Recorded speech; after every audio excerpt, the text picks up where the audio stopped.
Sorry about that. They put you in like a cart, and then they put you in the guts, and then you go in a giant elevator, and then they're like, wait, different floor, and then the whole, so anyway, hi. You should have went for it. What I really enjoyed is when I first started going around to conventions, most people only started to know me because of Chainsaw Man, and they didn't know what I looked like. And even though there was a picture a lot of the time with the banner that I had, didn't matter if my handler was male, female, 3 times larger than me, half my size. They like, every now and then someone would like go up to them first and kind of get into talking about it, and they'd be like, so can you sign? And they'd be like, that's Ryan. And I'd be like, hey. So we trick a lot of people. I'm sure plenty of people were dragged here against their will. Hi, my name's Ryan. I am very, very, very lucky to be a voice actor by trade, and I get to be this wacky character Denji in this incredible show called Chainsaw Man, amongst a bunch of other shows that I've gotten to be a part of. But it's kind of been a wild journey how I ended up here, because I did not plan for my life to work out this way. I started as a little punk rock weirdo kid in New York who just loved movies and video games and storytelling, and was obsessed with, I would take my action figures and take my mom's camcorder and like make movies and do these like elaborate kind of things where in my brain all this amazing production value was happening, and like I'd spit popcorn seeds into a waste paper basket to get like machine gun sounds and stuff like that on camera, like real high quality stuff, and I would do all my school plays. Like I was obsessed with acting at a really young age. But being a little Arab kid, growing up, in the 90s and stuff, it was like there really didn't seem like there was that much going on in the film and TV world with people that looked like me. So I was kind of discouraged about like aggressively pursuing it. And also the internet was nowhere near what it is now. So the ability to like look up past, finding acting classes, that's one thing, but like finding auditions and stuff, especially as a youngster, was very difficult. So cut to me hitting like 12 years old, and I'm watching, the cartoon, The Animaniacs. I'm watching that at a buddy's house. We flip through the channels, and I see a music video from a band called Green Day. And it was the song Basket Case, classic. And it was like one of those like lightning hit my brain moments where, I'm seeing them playing and kind of going crazy, and I'm like, that's a job. That's their job right now. And that seems like the most fun in the world. So for whatever reason, I just deduced, well, I can learn how to play guitar, and I can make my friends learn bass and drums, and we can start a band, and we can just start doing stuff. Like it felt like a creative pursuit in ways that I couldn't control as an actor, that I just didn't know what to do then. So literally all of my teens, all of my 20s, I was singing and playing guitar in a band while also working like any job that I could that would, hire me to actually make money, because being in a band doesn't make you money. And we would make records on our own, we would book our own tours, do all kinds of crazy stuff. And did that literally until I was 30, 31 years old. Moved from New York to Los Angeles. The band breaks up. The job I was working at the time lays off my entire department, so I am broke, out of a job, out of my lifestyle, out of everything I've known since I was like 12 years old. And immediately I knew, which is insane, that I was supposed to be acting. Like the universe was like, hey, you know that thing you've avoided forever? Here's your blank slate, here's your opportunity, because it's this or you forget about it. So I took the money that I barely had, because I was like way in the red, like broke, and living very much in a shack that would resemble Denji's. Living in a garage unit behind a house that didn't have a kitchen. I had a hot plate on a table like this. I had my vocal booth that I eventually invested into next to my bed and my refrigerator. And I just started doing anything I could. I went back to acting classes. I just started doing all the stuff, headshots, all the things you're supposed to do as an actor. And I was like, I will do extra work, anything to just be on set, to learn, to grow. And my dumb butt wasn't even thinking about voiceover. I love cartoons, I love video games, when it was right in front of me. And it sort of happened by accident that led to my first gig doing a voiceover thing, and I was like, oh, this is home. Because all of the years of being in recording studios as a singer and guitar player, and all the stuff I loved about acting, suddenly they just put you in front of a mic in that space, and I was like, oh, I know how to do this. I know how to be comfortable here, and in a way where being on camera, there's so much about, you're limited by so much physically. Whereas in voiceover, you can play Denji, you can play a stapler, you can play a lobster, like it doesn't matter, you know, and that's such a fun, freeing, liberating thing.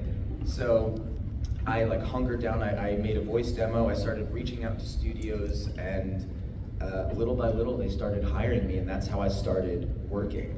And then 6 months in, because I started officially going full-time as a voice actor the summer of 2019, and I'm like, this is incredible, I'm like, everything's gonna be great. 6 months later. So you guys know what happened next. The world shut down, and on top of all of the chaos and everything else, I was also like, oh, well, I guess that was just a fun couple months, like, because that's clearly over, and like, people are just gonna forget, I'm not gonna get more opportunities, like, that was my chance, and now, whoops. And amazingly, the entire voiceover industry, which is unprecedented, it never had to happen before, so it never did. Engineers, directors, production houses, studios, actors, everyone, people were jumping on like giant 50-person Zoom calls and getting like call to arms, where like engineers would be like, okay, if we're gonna try and make this work from everybody's home with all these different setups, we need this kind of uniformity, this kind of understanding, just like everyone had to really kind of hunker down and figure out, people had to invest in gear. I had to spend like, at that point, even though I was working, I was still broke because I was just barely scraping by on voiceover gigs at that point. So I had to spend like well over $1,000 on just building a voiceover like setup in my apartment, which is the one that I said was then next to my bed and my fridge. So anytime I had to audition, I would unplug my fridge. Chaos. Exactly. But this is how feral I was about everything. And then again, once things started like, you know, going well again, I'm like, I'm working consistently, even if I'm stuck at home, even though the world's on fire and I hate everything else, I'm able to find joy in this and clarity.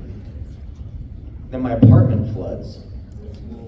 Oh yeah, and I lost like most of my stuff. And then I had a car.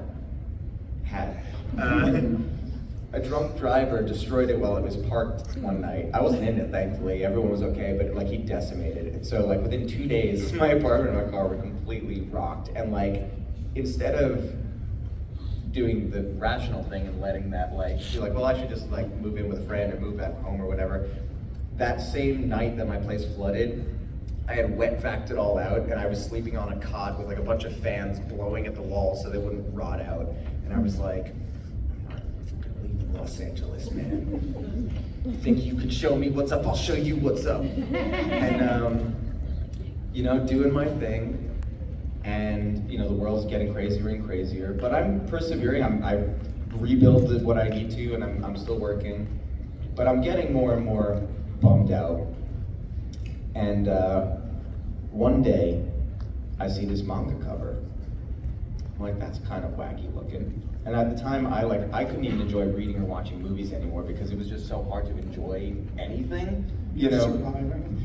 Yeah, and like, because I was living alone, stuck in this place, like barely going out, couldn't see people, I was getting so squirrely, like I couldn't just sit until this manga. And I look at this thing and I'm like, I'll give it a whirl, whatever. And from the very first page, I say this with my whole heart, it saved my life. Because I needed Denji, I needed that story in that moment to remind me to keep going and to persevere, and his resilience and his optimism, even in all of what he was sitting in. One, I was like, oh, I know this, like I know you. And I just saw so much of myself in that, and so much of, I just understood him, and I felt so protective over him. And as I read through the rest of the story, I was just blown away by the love of cinema, the shock of it, the humor, the heartbreak, the trauma, all of it. It felt like someone was writing something for me. And I remember thinking, man, this has to be a show one day. This is too good. I will never get to read for it. But man, this is like the dream gig. And cut to, a couple of years later, and it actually happened. So that's how I ended up here. I just want to say that I really like Chainsaw Man, Kunos, but I like all the animes that you do, which is kind of crazy. That is kind of crazy. And I may not do like cosplays and stuff, but I do like to do like my own little voice acting. Oh yeah? Like a game called Cookie Run Kingdom. Sometimes I'll even do it for a game called Brawl Stars. Oh, right on. I binge watch My Hero Academia. Oh, amazing! I think we can all agree that most of us have probably binge watched My Hero. I definitely did. Now, here's my question. Okay. Who's your favorite My Hero Academia character? Okay, this is actually where I tend to shock the audience. Because I'm going to take, the character I played out of it. And I think a lot of people would probably assume I picked one of the heroes, but I actually, as much as I love all the characters for different reasons, I think Shigaraki is so Exactly! The gasp over there. Exactly. Listen, I'm not saying he's right in his actions. I'm just saying he's such a compelling and interesting character. I think when I first started watching the show, I'm trying to remember who I first gravitated to. Because I think we all agree that Mineta is crazy. You know what? I think one of the first characters that was really charming to me was Froppy. So endearing, so cool. Yeah, but I love all of them, man. Those are my heroes. Love those guys. What is your most memorable moment in voice acting on the show? First off, that was an incredibly sweet thing to say. Something that I love, and then I'll answer your question, something I love so much about the convention community, the anime community, everything that I have been able to be so privileged to experience over, especially this last year and change of traveling, is how loving and inclusive and supportive, how much you guys care about each other and your friends and everybody, knowing that they're getting joy out of it just as much as any one of us. That is so freaking cool, because I don't think I'd ever been privy to a community like that before this, and I always feel overwhelmed by people just being really excited to share stuff with each other. And then I forgot your question. What was the question? What's your favorite moment? My favorite moment.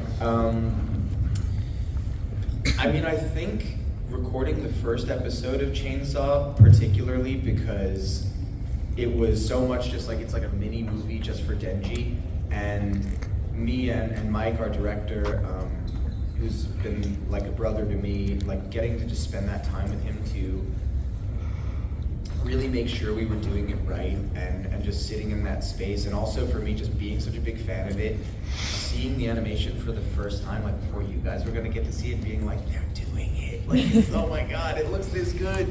It really, I had goosebumps the whole time.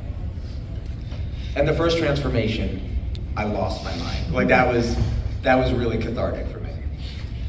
Thank you so much. Thank you. Those screams in the first episode.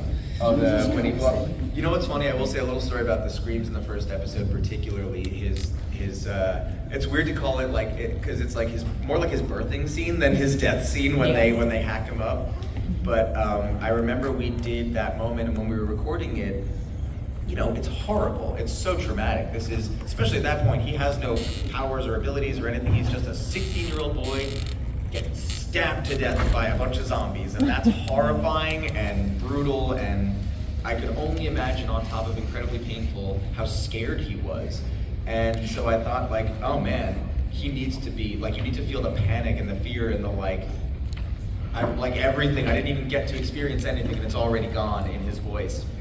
So we do that, and I felt satisfied with it. I was once we got it, I was I think we did it. And I walked out of the studio, I was feeling good, and then I was oh, my mom's gonna watch that. So I called her, and I was hey, so in the first episode, there's gonna be a scene. I'm just like, just remember, I'm okay, okay. But when you watch this, you might just have a visceral response. Thankfully, she loved it. She loved the show, and we call her Chainsaw Mom.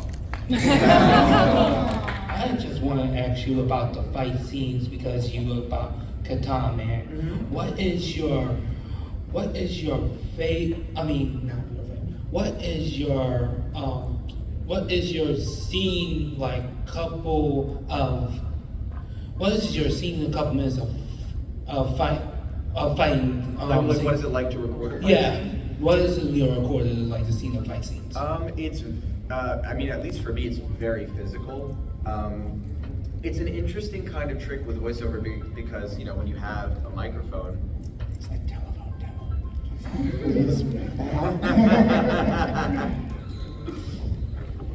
he might listening. Sorry. No worries. I love that it was your phone too. That was great.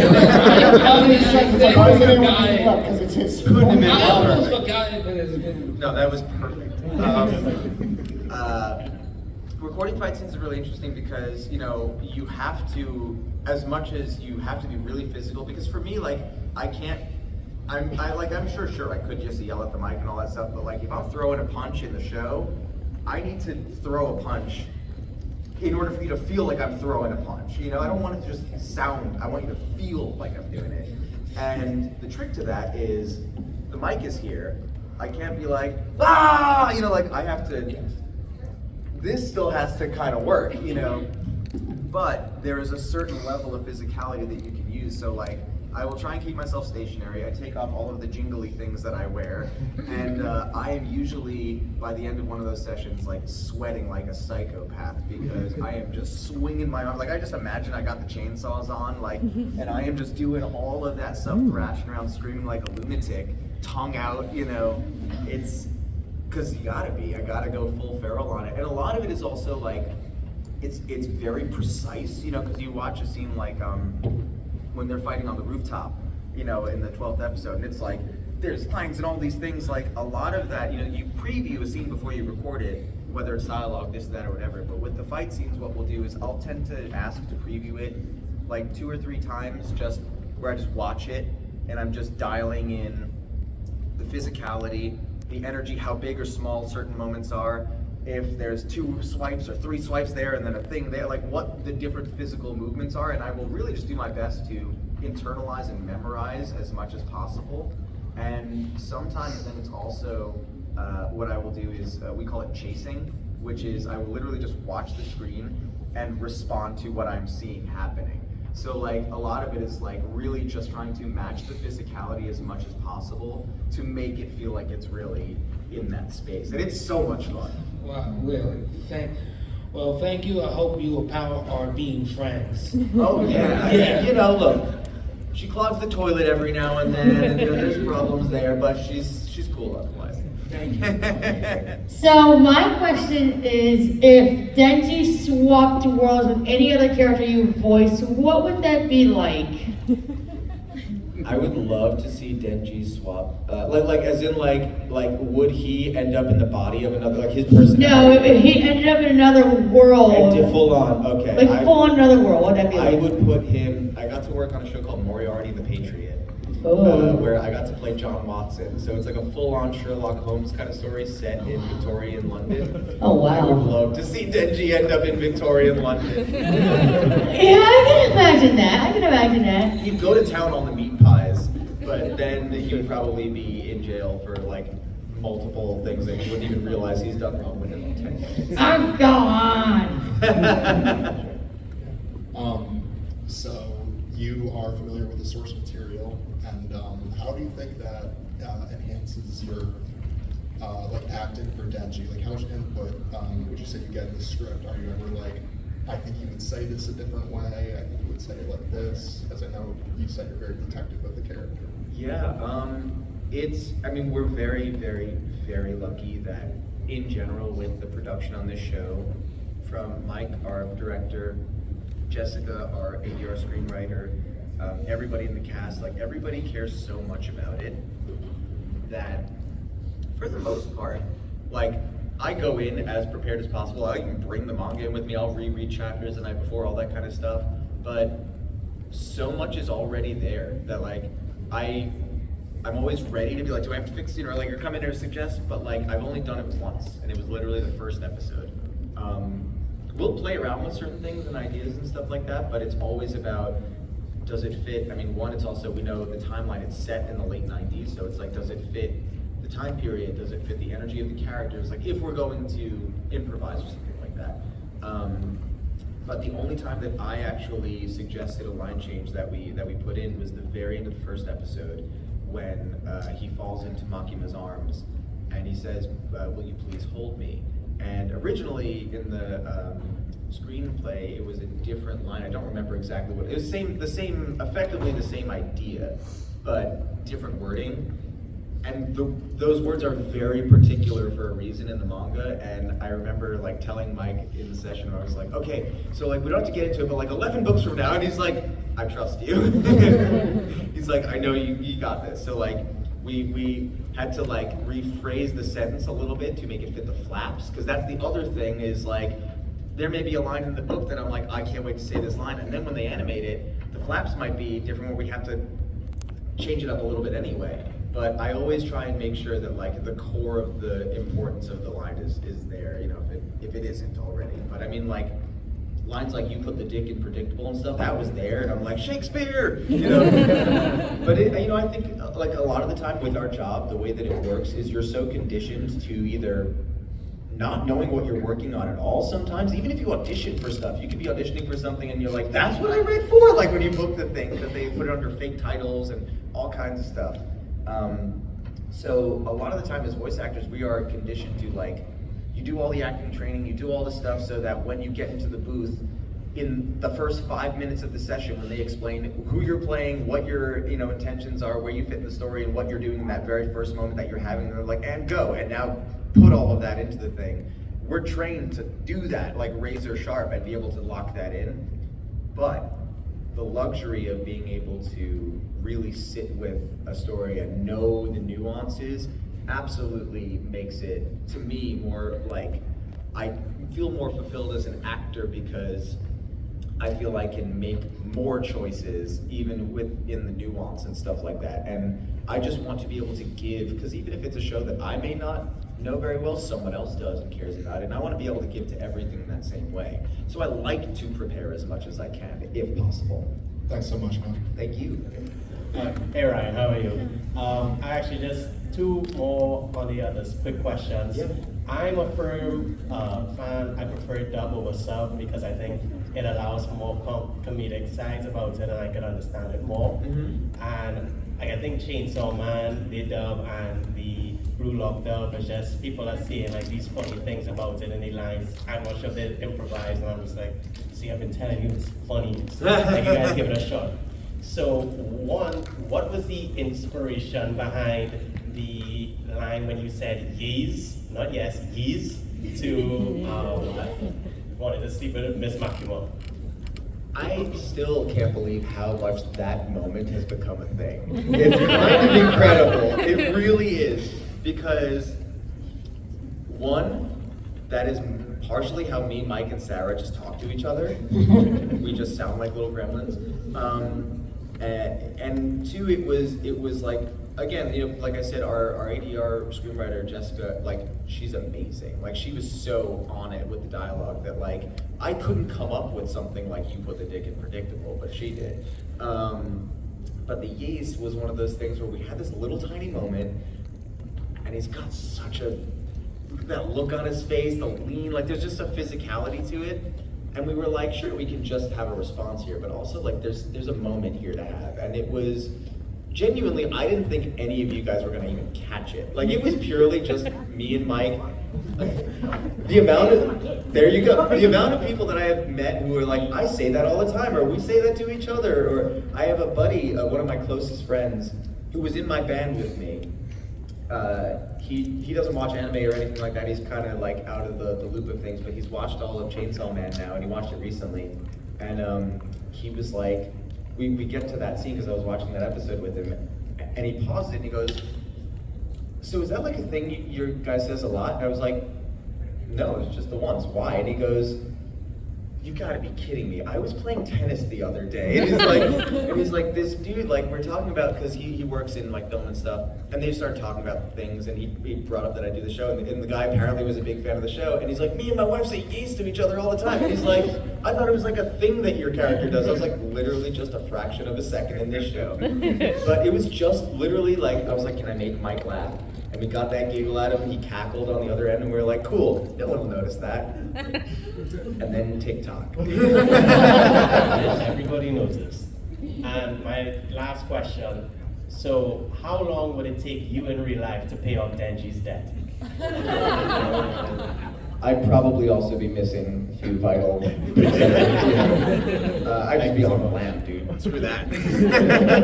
Thank you guys beyond. I'm so grateful.